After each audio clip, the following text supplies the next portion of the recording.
Cause your vibe may be different. That shine in your eyes what I'm missing. Your body Ferrari, but your mind is my interest. You finding your find in the sky, we gon' ride the eclipse like a Mercury transit. Peace, y'all. Say what's our card Astrology, and I'm here to give you your daily astrology guidance for Thursday, December 8th, 2022.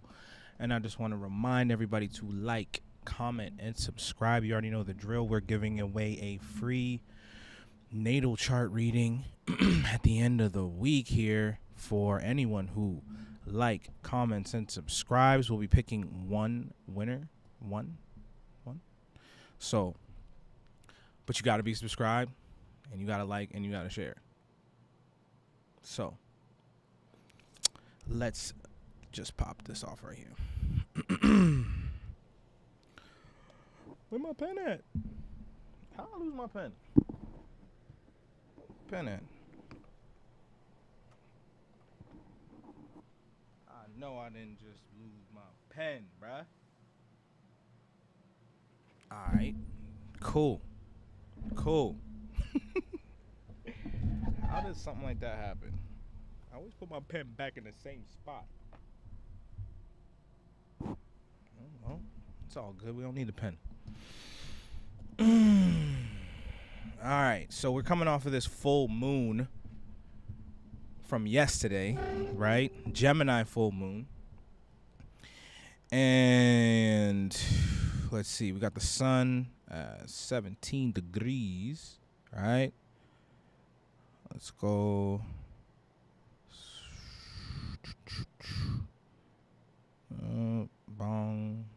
Bong.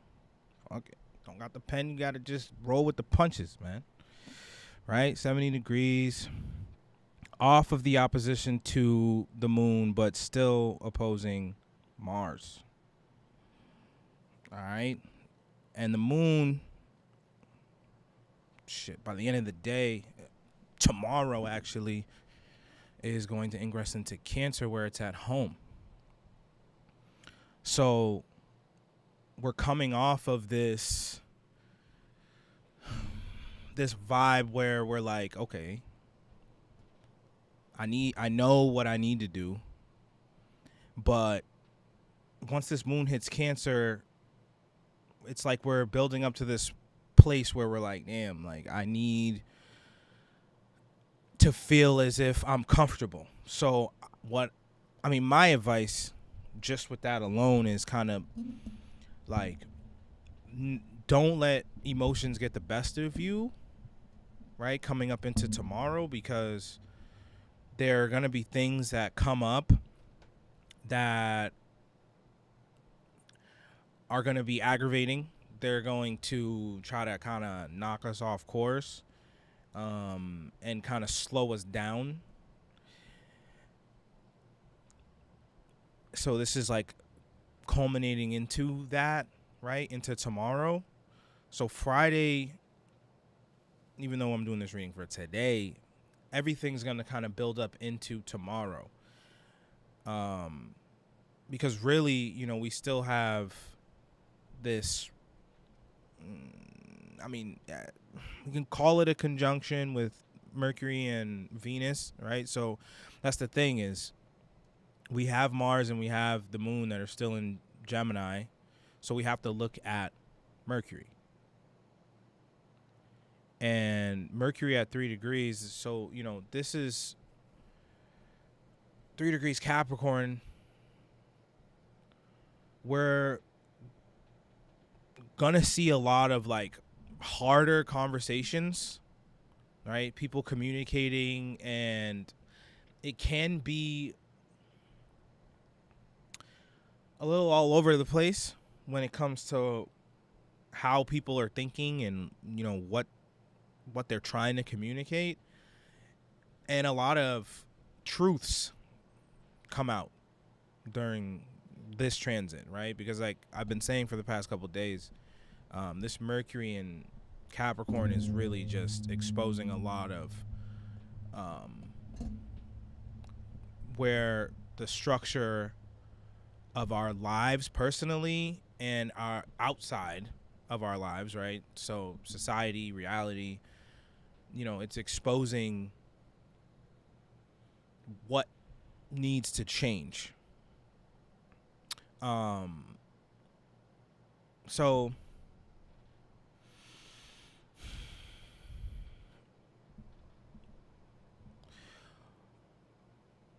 we really need to make sure that we're not allowing our, belief of what we really want things to be to get in the way of what is really happening and the information that is being presented.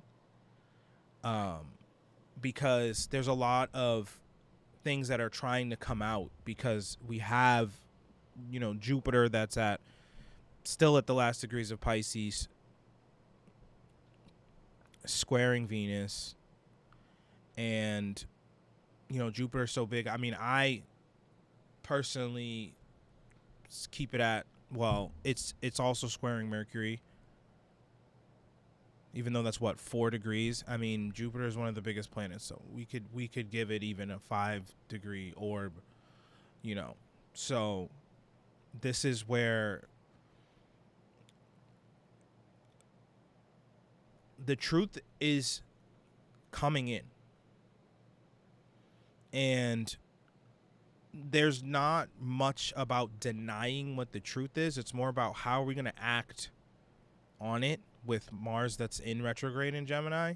Like, how are we going to act on it? How are we going to act on the facts that are presenting themselves? And I think that this can be where people can overreact. I mean, we have Uranus down here that is semi-sextile Mars. So people can kind of not know how to act or act out of line, but this is a good aspect to Mars, but because Mars is retrograde, it's almost like people might take in the information and then not necessarily know how to identify with it correctly, and then the sporadic nature of Uranus can kind of make us even lose our value because Uranus is retrograde too. So we want to make sure that we're not acting in a way that is depreciating our actual value today. I think that is probably the main concern. I think knowing where we want to go and implementing the truths that are coming through and seeing how our value aligns with that, instead of being just completely like, oh, I don't identify with that, I don't believe that, I'm not even gonna try. I think that's where we could fail today. And we don't want to fail. We don't want to fail. We want to continue on a snowball effect that builds our value and doesn't depreciate it. So I think those are the main things of today is to be looking out for. There are more and more information that continues to come out on a mass collective scale. And I think those things, if we stay aware of them, but not emotionally invest in them, I think that's probably the best route. Because right now, acting on those things could, especially if we act too fast, I would say, mull on them, just take the time to really get all of the information and understand how you feel about those things, and then possibly take some form of action once you feel complete about it, because everything's up in the air right now. We are still getting out of a massive retrograde season where everything that these planets backtracked through is coming out. And we're going to see Mars come out of retrograde at the beginning of the year, next, I think it's about February, right before. So it's about being cautious about the action that we're taking, not just jumping into things and just being like, oh, I feel like I have all the information, I'm just going to go. This is more of like, let me give myself a little bit of time. I feel like I should act on this, but more information could come out. So maybe I should take a back seat, see if I still identify with, what I want to take action on. And then if that doesn't change and it gets reinforced, then when you will intuitively know when to really take action. So we're still in a place where Jupiter is trying to present us with doors. And that is kind of why it's like, make sure everything aligns. And when it feels like it's right, don't let it pass, because this is the last time we're going to see Jupiter going through these aspects. And then once it ingresses into Aries, it's on and popping. Right? It's on and popping. So we want to make sure that whatever the universe is trying to present to us and give us, we accept with open arms. And then when we get into Aries season for Jupiter, it's like go. Right? So definitely,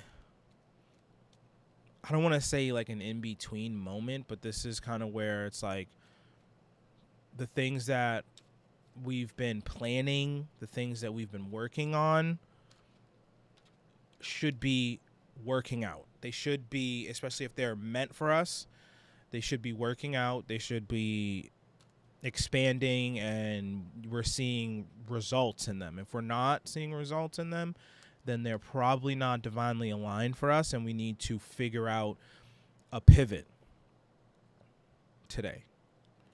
And during this time, this is the opportunity to really pivot and figure out what we're actually supposed to be doing. And I'm sure it's not too far off of what we've already been doing. Unless you've just been like confused and like, I don't know what I'm supposed to do in life. But at this point, you just haven't been listening to your heart if you don't know what you're supposed to do in life right now. Because your heart is definitely coming through telling you, hey, this is what you're here to do. This is what you really want to do. You're just not doing it for whatever reason.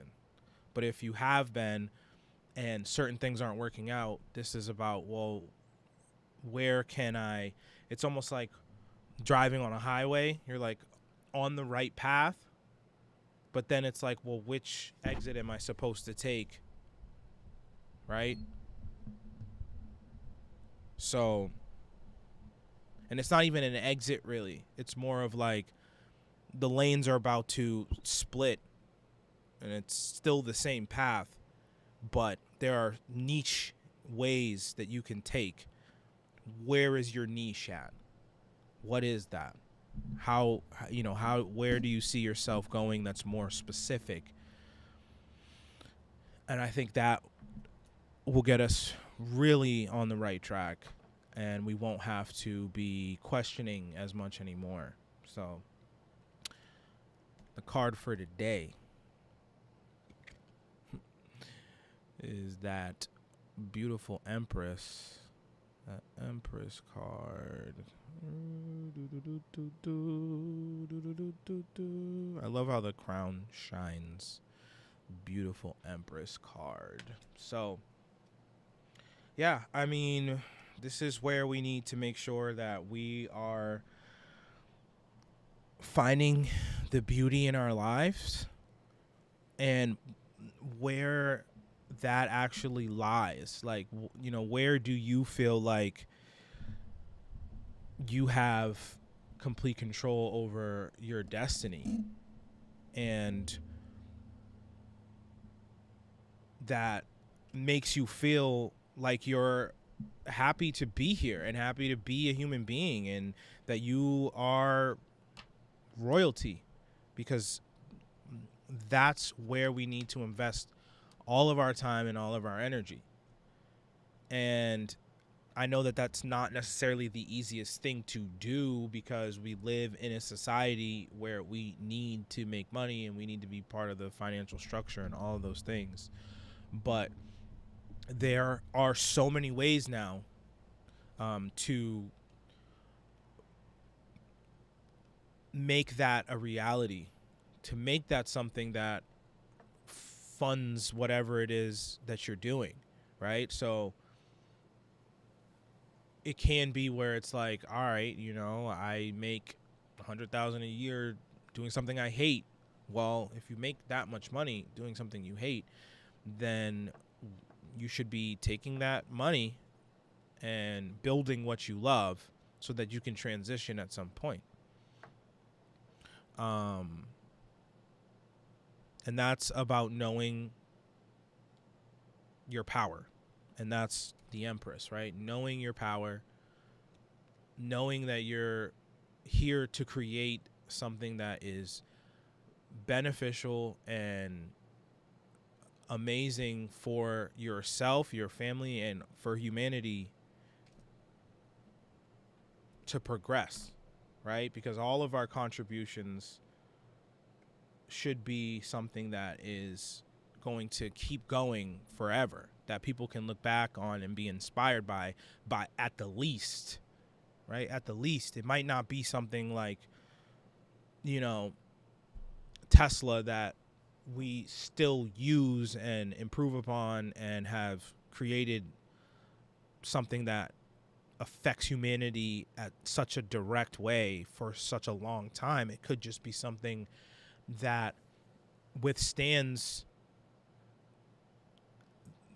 you know, time, that people look back on and are inspired by. And that sometimes is even more powerful, right? Because you never know where humanity can go. We can go to a place where we don't even use electricity anymore, right? But that doesn't mean people can't look back on what Tesla did and then be inspired to do something during those times, right? Or, you know, if times do get that hard and we do get set back, and we still have music that inspires us to keep going. There's art that can still inspire us to keep going, and, you know, that remind us about the will and the compassion and the of that humankind actually resonates with, to keep our species going, because we all have family and kids that, you know, want to keep living. So it's just about making sure that we're not straying from that path and losing hope because things are hard and things are crazy right now. So I hope that helped. And until next time, one love. Cause your vibe it be different, can shine in your eyes when I'm missing. Your body Ferrari, but your mind is my interest. You find in the sky, we gon' ride the eclipse like a Mercury transit.